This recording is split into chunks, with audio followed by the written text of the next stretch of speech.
सुशीला जी। राधे राधे। राधे राधे महाराज जी। महाराज जी, आजकल के समय में बच्चे चाहे अपनी पसंद से शादी करें या माता पिता की पसंद में, दोनों ही परिस्थिति में परिणाम अच्छे नहीं आते। ऐसे में हम कैसे पता लगे नहीं, कि शादी अच्छे आएंगे कैसे?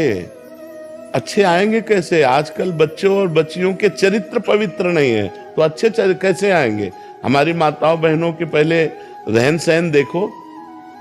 बूढ़ी, हम अपने गांव की बता रहे हैं, बूढ़ी थी पर इतने से नीचे इतना, और आज बच्चे बच्चियां कैसी पोशाकें पहने हैं, कैसे आचरण कर रहे हैं। एक लड़के से ब्रेकअप, दूसरे से व्यवहार, फिर दूसरे से ब्रेकअप, फिर तीसरे से व्यवहार, और व्यवहार व्यभिचार में परिवर्तित हो रहा है।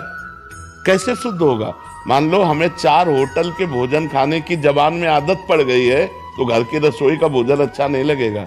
जब 4 पुरुष से मिलने की आदत पड़ गई है, तो एक पति को स्वीकार करने की हिम्मत उसमें नहीं रह जाएगी। ऐसे ही जब 4 लड़कियों से व्यभिचार करता है, तो वो अपनी पत्नी से संतुष्ट नहीं रहेगा, उसे 4 से व्यभिचार करना पड़ेगा, क्योंकि उसने आदत बना ली है। हमारी आदतें खराब हो रही, हमारे बच्चों की आदत। तो ये सब जो मोबाइल चल गया है, जो गंदी बातें चल गई हैं, अब आजकल बहू मिलना और या पति मिलना बड़ा मुश्किल है, बड़ा मुश्किल है। 100 में कोई 2-4 कन्याएं ऐसी होंगी जो अपना पवित्र जीवन रखकर किसी पुरुष को समर्पित होती होंगी। कैसे वो सच्ची बहू बनेगी?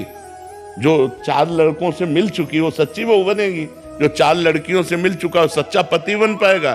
तो अब ये हमारा भारत देश धर्म प्रधान देश है। अब जो हमारे देश में गलतियां घुस गई हैं, विदेशी ये माहौल घुस गया है। ये लिव इन रिलेशन क्या है? गंदगी का खजाना, गंदगी का खजाना। अरे हमारे यहाँ पवित्रता के लिए जान दे दी। जब मुगलों का आक्रमण हुआ तो पवित्रता के लिए जान दे दी, लेकिन छूने नहीं दिया शरीर को। और आज वही बच्चे, ये सब क्या है?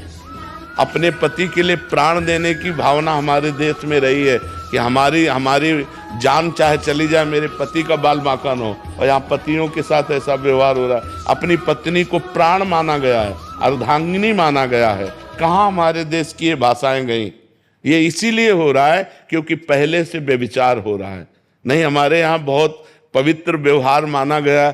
ब्याह हुआ, पूरे गांव के देवी देवताओं का पूजन होता था, बुजुर्गों के आशीर्वाद लिए जाते, तब वो गृहस्थ धर्म में जाते थे। आज पहले ही व्यभिचार किए बैठे हुए हैं, पहले ही गंदे आचरण किए बैठे हैं। क्या जाने उस पवित्र धारा को, क्या मानेंगे पाणी ग्रहण को? नहीं, जिस पति ने पाणी ग्रहण कर लिया उसके लिए जीवन समर्पित किया जाता है। हमारा भारत देश है, हमारा विदेश नहीं कि आज इसके साथ, कल उसके साथ, परसों उसके साथ।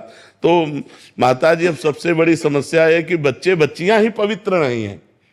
वो अगर किसी तरह से पवित्र मिल जाए तो भगवान का वरदान समझो। हम कहते हैं चलो जो बच्चापन में गलती हो गई, लेकिन ब्याह होने के बाद तो सुधर जाओ। बड़ा विचित्र समय है, बड़ा विचित्र समय है।